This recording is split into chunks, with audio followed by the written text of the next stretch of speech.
Ein altes Blatt. Es ist, als wäre viel vernachlässigt worden in der Verteidigung unseres Vaterlandes. Wir haben uns bisher nicht darum gekümmert und sind unserer Arbeit nachgegangen. Die Ereignisse der letzten Zeit machen uns aber Sorgen. Ich habe eine Schusterwerkstatt auf dem Platz vor dem kaiserlichen Palast. Kaum öffne ich in der Morgendämmerung meinen Laden, sehe ich schon die Eingänge aller hier einlaufenden Gassen von Bewaffneten besetzt. Es sind aber nicht unsere Soldaten, sondern offenbar Nomaden aus dem Norden. Auf eine mir unbegreifliche Weise sind sie bis in die Hauptstadt gedrungen, die doch sehr weit von der Grenze entfernt ist. Jedenfalls sind sie also da. Es scheint, dass es jeden Morgen mehr werden. Ihrer Natur entsprechend lagern sie unter freiem Himmel, denn Wohnhäuser verabscheuen sie. Sie beschäftigen sich mit dem Schärfen der Schwerter, dem Zuspitzen der Pfeile, mit Übungen zu Pferde. Aus diesem stillen, immer ängstlich reingehaltenen Platz haben sie einen wahren Stall gemacht. Wir versuchen zwar manchmal aus unseren Geschäften hervorzulaufen und wenigstens den ärgsten Unrat wegzuschaffen, aber es geschieht immer seltener, denn die Anstrengung ist nutzlos und bringt uns überdies in die Gefahr, unter die wilden Pferde zu kommen oder von den Peitschen verletzt zu werden. Sprechen kann man mit den Nomaden nicht. Unsere Sprache kennen sie nicht, ja, sie haben kaum eine eigene. Untereinander verständigen sie sich ähnlich wie Dohlen. Immer wieder hört man diesen Schrei der Dohlen. Unsere Lebensweise, unsere Einrichtungen sind ihnen ebenso unbegreiflich wie gleichgültig. Infolgedessen zeigen sie sich auch gegen jede Zeichensprache ablehnend. Du magst dir die Kiefer verrenken und die Hände aus den Gelenken winden. Sie haben dich doch nicht verstanden und werden dich nie verstehen. Oft machen sie Grimassen, dann dreht sich das Weiß ihrer Augen und Schaum schwillt aus ihrem Munde. Doch wollen sie damit weder etwas sagen, noch auch erschrecken. Sie tun es, weil es so ihre Art ist. Was sie brauchen, nehmen sie. Man kann nicht sagen, dass sie Gewalt anwenden.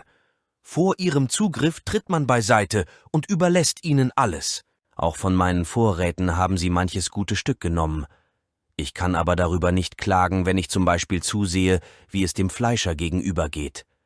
Kaum bringt er seine Waren ein, ist ihm schon alles entrissen und wird von den Nomaden verschlungen.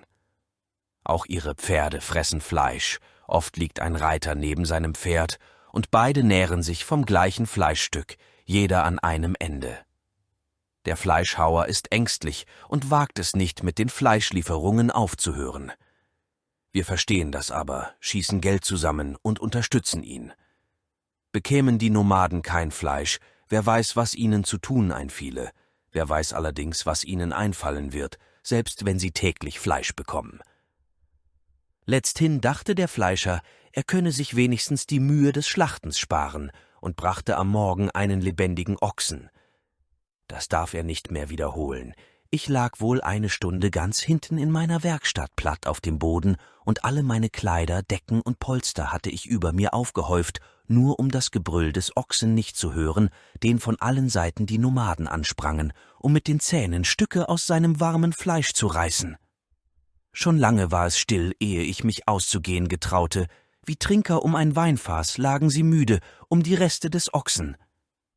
Gerade damals glaubte ich, den Kaiser selbst in einem Fenster des Palastes gesehen zu haben. Niemals sonst kommt er in diese äußeren Gemächer, immer nur lebt er in dem innersten Garten. Diesmal aber stand er, so schien es mir wenigstens, an einem der Fenster und blickte mit gesenktem Kopf auf das Treiben vor seinem Schloss.